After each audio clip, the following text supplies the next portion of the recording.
Hey, it's JC1424 once again with Gran Turismo PSP, and this is going to be another Gran Turismo PSP hot lap. In the last episode, we took the 1985 Nissan 240RS rally car to the forward version of Swiss Alps. In this episode, we're taking the 1963 Chevrolet Corvette Coupe to the sports car version of Infineon Raceway.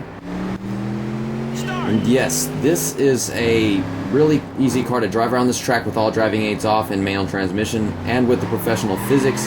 But if you want to drive a lap time as fast as the one I'm about to drive in this video, it's going to take lots of practice and a lot of perfection in all the corners. There are multiple corners that you have different ways to take, and you have to find which way you prefer to take them. Especially this corner right here. I choose to let out the gas, get the car really agile, and with the car at such a low speed, it charges it up and I get a lot of potential speed on the exit of the corner. And that was how I was able to hit the rumble strip. If you go full throttle in that corner, it's really hard to turn. You have to be really aggressive at this part of the track as well. Try not to slide off the track as you exit that corner. This is another important corner right here. Lower your speed, but not too much, and then you can stay really high speed, shift back into second gear. This part of the track right here is the most difficult part of this version of Infineon Raceway, because you have to make sure your speed is a bit low enough so you can steer, but if you stay on the gas just the right amount, you won't be sliding off into the tie bars like I did probably 20 times in the attempt to make this lap. It was kind of happening every now and then. You have to be really careful if you want to keep on going fast. This part, get on the brakes right after the track begins to get dark, lower the speed down so you can get the car agile, and then get back on the gas in the middle of the corner and drive over the second rumble strip of that apex and everything. The S's right here are really easy, and then it starts getting difficult right here. Let off the gas, turn to that apex, and then this one, the rumble strips and all that. And I shift into third gear at 100 miles per hour here, and I'm not sure why. I usually prefer 96 miles an hour, but, I'm just paying attention to that. Get the car down to the bottom of third gear for that corner and hit the rumble strip and you'll be fine. Get on the brakes right before the yellow lines appear. Shift down to first gear. Stay right at the bottom, and this is a really important corner as always. But just don't drift out of the corner too much, it'll really slow you down. You have to stay at the bottom, but you have to get on the gas back in time, otherwise it'll ruin the lap. You can gain a lot of time in that corner. Our lap time, 1 minute, 53 seconds, and 389 thousandths of a second. Now let's take a look at this from the dynamic camera angles. Start!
Alright guys, thanks for watching.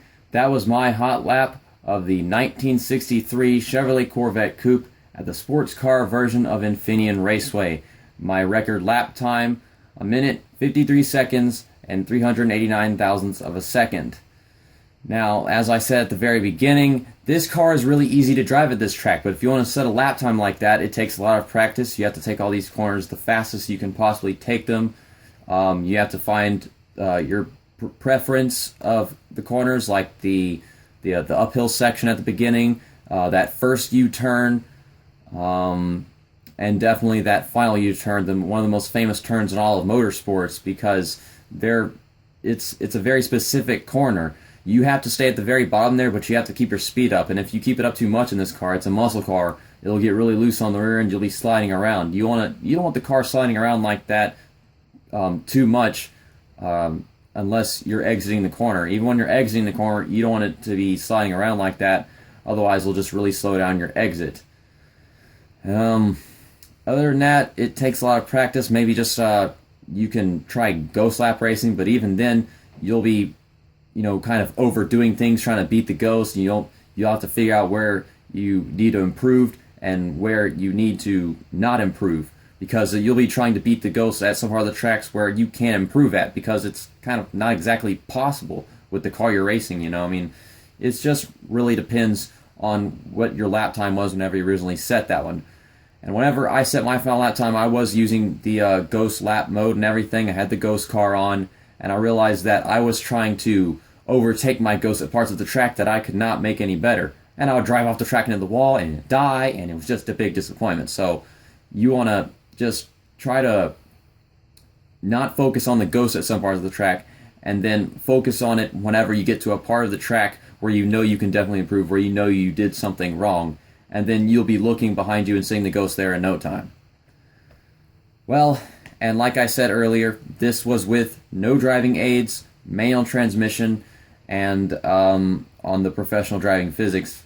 At least I think I said that. If I haven't said that, my apologies, but I was hoping you guys would have that figured by now if you watch my channel and this Hot Lap series that I don't do very many episodes with very often, because I suck. I'm a terrible YouTuber. I don't keep tending to this series. I mean, I try to do an episode every now and then. It's just, it's only, a small part of the channel, and I've got, NASCAR PSP Monster Jam going on, NASCAR Thunder 2004, and the other stuff that's going to be coming out of my channel eventually.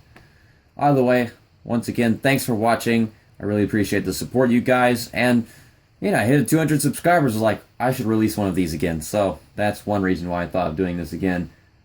So that's about it. See you next time. That's that, and episode over.